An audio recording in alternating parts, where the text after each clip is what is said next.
So let's go to the DOJ, right? Your specialty here, right? Um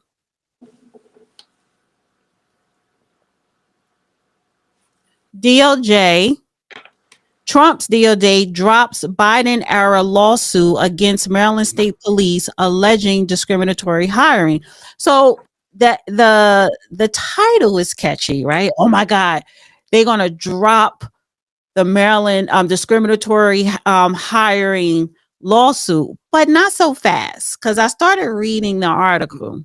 I bet I know what you read, but go ahead. What, you want to guess? Yeah, they aren't going to be dealing enough with diversity when it comes to those with strange sex habits in women, right?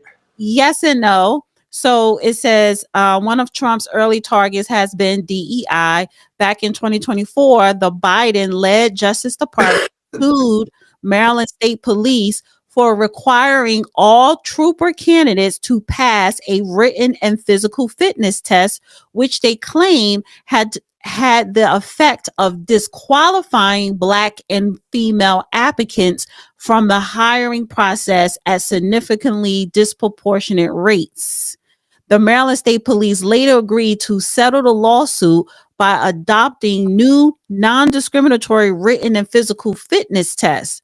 One of the top MSP committed to hire 25 applicants who were previously turned down, while also promising them $2.75 million in back pay. On February 26, 2025, Trump appointed General Pam Bundy issued a directive dismissing the lawsuit. Quote, American communities deserve firefighters and police officers to be chosen for their skill and dedication to public safety, not to meet DEI quotas. Despite no evidence of intentional discrimination, only statistical disparities, the prior administration branded the aptitude tests at issue in these cases as discriminatory in an effect to advance a DEI agenda, and is sought to coerce cities into conducting DEI-based hiring in response and spending millions of dollars in taxpayer funds for payouts to previous applicants who have scored lower on the test, regardless of qualifications. You see what happened in California with these fires because they were trying to do DEI rather than being competent and capable of fighting fires. Next thing I can tell you as a judge that a whole lot of what the police do these days is in writing. A whole lot of what they used to do was in writing, writing reports. And I can tell you how badly things flop and how poor prosecutions are and what snafus occur during trials because somebody in the pipeline can't write well enough or can't articulate what's going on or doesn't have the skills to put down in writing a coherent storyline as to what they're trying to prove. It's bad. So just because you're Black doesn't mean you need to be hired because it turns out, guess what? Black folk can do you in just as badly as white folk. And the deal is competence. So the written test is important. You have to be conversant in, you have to be skilled in, and you have to be knowledgeable in how to use the English language and write so somebody can understand what the hell you're talking about 8 months, 9 months, 3, 4, 5 years after the fact. Okay, and the other thing is you don't need DEI hires who can't pass the physical test. And that invites all sorts of violence when you've got some little bitty somebody that can't stand up to somebody big, big, big. There is a thing about physical violence being endemic and part of the job description. So if you aren't big enough to handle it, you don't need to be there. Right, because I'm just like, you mean to tell me how can a physical test be discriminatory? If you can't pass a physical test, then you should not be hired as a police officer. You need to be fit. You need to be fit. And then on top of that, aptitude test, can you read on a simple 5th grade or 8th grade level? That's the point. You can't read. What the hell do you think you had this opportunity to go through K through 12 for? Right, because that's You not had the level. opportunity. There is no excuse for anybody not knowing how to read today. So it says a federal judge was scheduled to approve the settlement during a March 10th hearing that would clear the way for payments. The Maryland State Police Superintendent, Colonel Roland L. Butler Jr., issued this statement, doubling down on the changes, including to physical fitness and written tests. Regardless of the ruling on the consent decree, MDSP has and will remain committed to enhancing recruitment and hiring practices to ensure fairness, transparency, and equal opportunity for all applicants. Our dedication to fostering a professional and inclusive workforce remains steadfast, and we will continue to uphold the higher standard of integrity and accountability. Moving forward, MDSP will continue developing cutting edge, up to date hiring selection process, including a new written test and physical agility, AGILITY, Agility. agility test to further these efforts as we work to recruit qualified applicants to fulfill the mission of the department. So is he saying what? He's saying, in other words, we need to have a realistic test for those things that will have to be displayed by a cop if they get hired.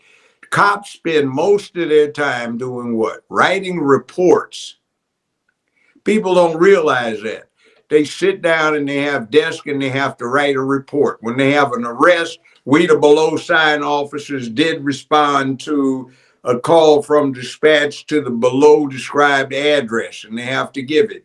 When we arrived, we observed the following, blah, blah, blah, blah, blah. And they have to be able to say, we saw a male black who was approximately 6 feet 3 inches tall and about 185 pounds, blah, blah, blah, blah, blah, who was engaged in the following described activity. The apparent recipient was so on and so forth. This is how a good report reads. So you get these reports and like, all right, state, pass your report to the defense. They're entitled to see it. Your Honor, what does this mean? And I read it, and whoever wrote it, it's like, what the hell are they talking about? They don't know how to write. So here's a case that's about to fall apart because somebody couldn't write it up. And so this is how I also looked at it, right? So you have a written test and you have a physical test. This is before the existence of DEI. But DEI comes into effect, and they're saying because Black people and people of color and females, they have some form of lack of education or not enough education, that they may not pass these type of aptitude tests. And if you administrate these tests to them, then that is discriminatory because they're unable to pass it because of the poor education they received growing up. So dumb down the test to where they are able to pass it and apply and get a job.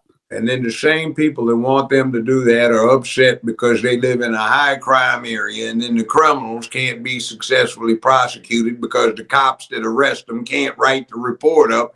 So anybody downstream from the immediate arrest knows what the devil they were talking about. And also, you want to blame the police department for their discriminatory hiring practices because people can't pass a test, but you don't want to blame the education system? Yeah. Okay, I'm looking at Memphis. 75% of the police force is Black. Chief is Black. Most of the command officials are Black. And they're talking about discriminatory testing. What the hell are they talking about? Like, come on. You know, really? And then the thing about the agility test, what the problem is remember, we aren't talking about people who necessarily would be considered physically fit 15 years ago. We're talking about Lizzo types. So when you're talking about... She lost weight, honey. That's all right. She's still a hippo. She just got underfed or something. But anyway, we can't have that kind of thing running around in a blue uniform and you have to chase folk down. You got to be able to wrestle them to the ground. That is not going to work. They aren't even talking about a strength test. They're talking about an agility test. What You is know, the daily? so what time is that? And you want to tell me that black men and women cannot pass an agility test? And you've got all of these black female track stars, and you've got these black male basketball players, football players, soccer players, baseball players, martial artists, and everything. And you're talking about that's discriminatory? What in the hell? Oh, we're talking about women. See, I knew it was going to come in there, that same DEI. You saw that fat cow looking chief of police that they had out in LA. She's sitting up there talking about the physical test for a fireman are discriminatory. No, they're not. So anyway, you need to be able to do it. And what did the damn fool chief say? Well, if somebody's husband is caught in the compromised situation and can't get out, that's his fault. He shouldn't have What put himself there. is that? Right. All right. So whine, cry. We're so set upon. No, I'm sorry. There are a lot of people that would love to be pilots, but they can't see well enough. There are a lot of people that would like to play football, American football, but they're not big enough. There are a lot of people that would do other stuff, but they can't because they have heart conditions, asthma conditions, all kinds of things wrong, and all kinds of things that a lot of people would like to do that they can't because they don't have the requisite physical fitness. mhm. So what is this? God. Oh. And I know some black cops that have master's degrees, some working on their PhDs. One minority cop I know became a lawyer while he was a cop. And then he even was a TV judge, Judge Alex. We have one woman in town. She's one of the best defense lawyers around. She put herself through law school being a cop. She used to be a real badass in a squad car, formed up one of the founders of the Black Patrolmen's Association around here. Worked with the DA's office, U.S. Attorney's office, wound up handling civil rights for the U.S. Attorney's office. Hell of a defense lawyer. Do you think she got held back because she lacked education? Right. No. Yeah. All right. So President Trump reverses executive order, ends National Police Misconduct Database. Anybody notice that all of these big urban areas are blue, Democratic, and the Democrats depend upon black votes? So if they depend upon your votes to stay in office, then that means you have influence. So why don't we use our influence on a local level, since most of us live in urban areas, to end this particular problem that once again somebody's depending upon something or somebody else to do it for them. Yeah. Of the first nationwide database that tracks misconduct by federal police officers. The move fulfills a campaign promise to reverse police reforms that came out of the 2020 Black Lives Matter protests. The National News Desk, Jeff Harris, joins us. And Jeff, I know this database was established back in 2022 following an executive order from President Biden. Tell us more about how it was used. So the creation of the National Law Enforcement Accountability Database, DD, required that all federal law enforcement agencies screen personnel, all of them. Now, the objective, prevent officers with a history of abuse from moving in between departments. David Thomas has decades of experience working in law enforcement. He's retired now, but says he believes the national database tracking misconduct by federal police officers should be kept running. You're just letting one bad apple move from one agency to the next. The Justice Department confirming to the Washington Post this week the database has been shut down by President Trump. The White House responding via email to the Post story online, writing in part, quote, President Trump believes in an appropriate balance of accountability without compromising law enforcement's ability to do its job of fighting crime and keeping communities safe. His history shows that he'll do everything to protect law enforcement. Patrick Oliver, a retired police chief and criminal justice professor, tells us databases like these can be extremely useful. A national database on law enforcement officers who have been either decertified or convicted of crimes can be helpful in police hiring for those law enforcement agencies hiring people from out of state. But the White House says President Trump rescinded the order on day one because, quote, he is committed to giving our brave men and women of law enforcement the tools they need to stop crime. Now, since the database launched in 2023, 90 executive branch agencies with law enforcement officers in them provided thousands of disciplinary records. Now, the database includes nearly 150,000 federal officers and also agents. Could we stop here? Oh, that was it. Okay. How many of us get busted by federal officers? How many get the U.S. Marshals after them? How many get the FBI after them? How many get the Federal Forestry Service agents after them? How many of them get IRS agents after them? You're talking about local police. These folk are running around in ignorance, thinking that they're talking about blocking and assimilating records on misconduct by the police they deal with. These are federal law enforcement officials. Very few contacts between federal law enforcement and ordinary run-of-the-mill citizens happen. So exactly who are they talking about? And out of 360 million, 410 million now that Biden has let in 50 to 60 million illegals, 410 million people now in the country is not going to be visibly impacted by 150,000. It's quite a few zeros after the decimal before this gets to a real number. So what are we talking about? This is just a whole lot of money being spent by an agency with some people with a vested interest in maintaining the sinecure as a bureaucrat. So we get nothing out of it, and the money can be put to much better usage. By the way, the money saved, the Biden administration wasn't going to do anything with it. Their friends are still hollering about it. But what is it? The Trump administration is talking about everybody gets a $5,000 refund check because they found the surplus money in the budget that was not being properly spent on things that benefit the system. So these savings could come back to us, but the rhino Republicans and the Democrats don't want that to happen. Interesting. Now, maybe one of the reasons why he did that is also the police unions did endorse him during the campaign. And however, again, like you're saying, this is just for federal police officers, not the state. That's up to the state to have their own database. Yeah. Which they should, but that's up to the state. He can only control federal police officers. When's the last time you got stopped by a federal agent? Yeah, where are they though? What are they? When did Are they talking about somebody has misconduct at the airports with TSA? Okay. ICE? Or state or the National Guard?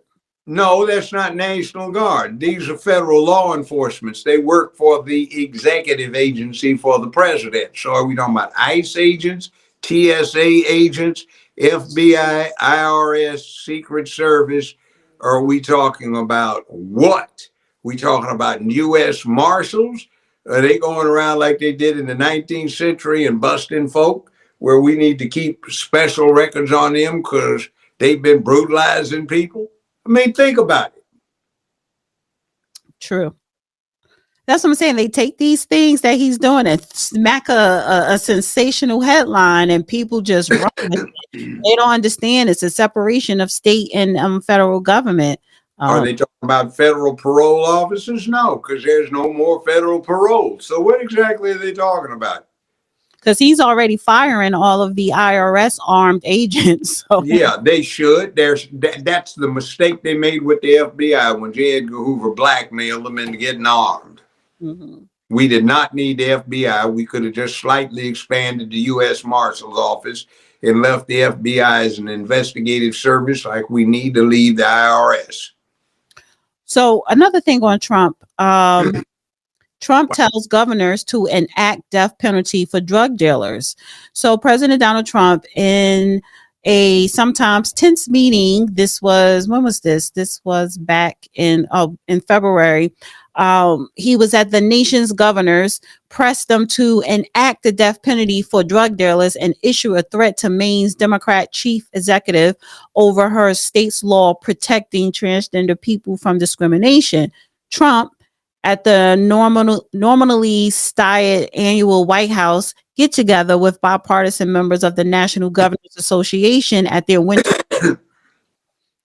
Where was I? Okay, during the National Governors Association at their winter meeting, also talked about federal government support of school choice and end to Russia's war in Ukraine and recent terrorist assassination of Venezuelans gang and petition 25% tariffs.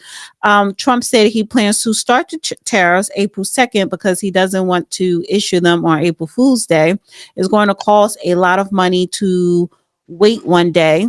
Let me get down to, Trump said he designated the Venezuelan gang Tren de Aragua or whatever as terrorists and cited as his reasoning about the gang taking over the apartment complex in Colorado.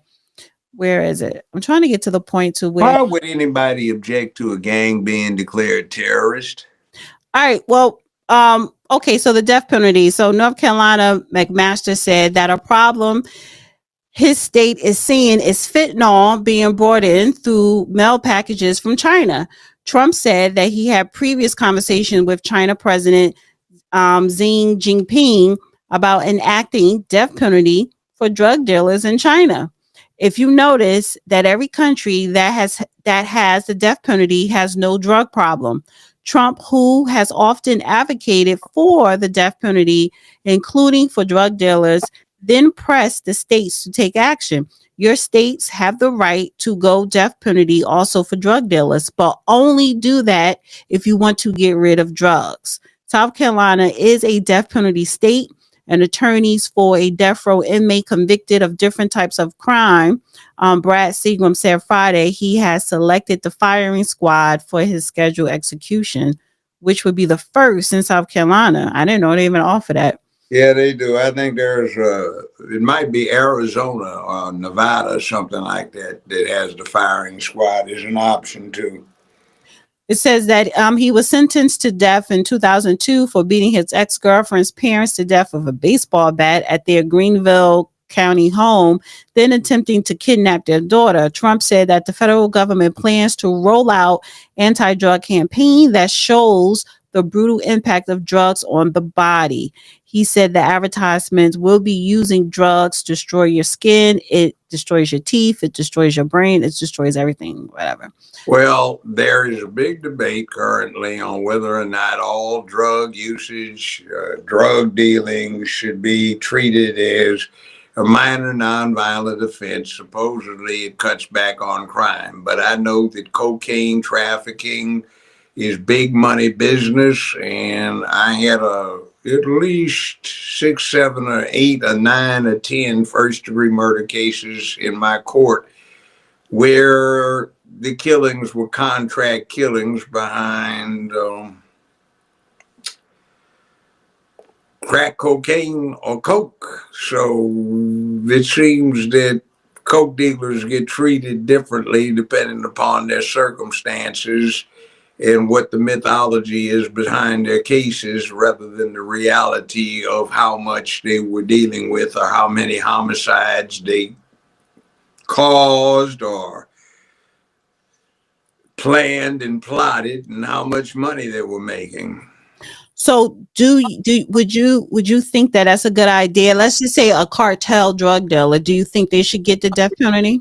Well, you might understand how many people die. Okay, let's say that from 1988, 89 to about 92, 93, most of the crack babies in the Southeast United States, most of the crackheads could be attributable to 1 or 2 or 3 people. Most of the drug flow to the same 3 people, most of the money going back, which was in the billions of dollars, and the literal tons of the drugs involved were going through 1 or 2 or 3 people. Wouldn't you assume that if they've taken out contracts and caused quite a number of intentional homicides and then drug overdose homicides and then ruined lives by crack babies, that somewhere in there, these kingpin or queenpin individuals might have deserved a very harsh punishment in light of all of the lives that their activities cost. See, this isn't like marijuana. Marijuana is like alcohol. I mean, you can drink yourself to death. You can smoke yourself to death with nicotine and tobacco, but it takes a while. This is quick death. This is people becoming dysfunctional, succumbing to their own suicidal urges by socially acceptable suicide. And a lot of people die either directly or indirectly, and a lot of lives are messed up, and a lot of other folk die as a collateral consequence over the 15, 20, 25 years impacted person's life. So it is something of consequences, and they're what I call vampire drugs, which, in other words, it's not a matter of just infecting yourself. It's like Dracula goes and bites somebody, and the vampire wakes up and has to bite somebody because of the thirst for blood. Well, it's like some drugs are like that.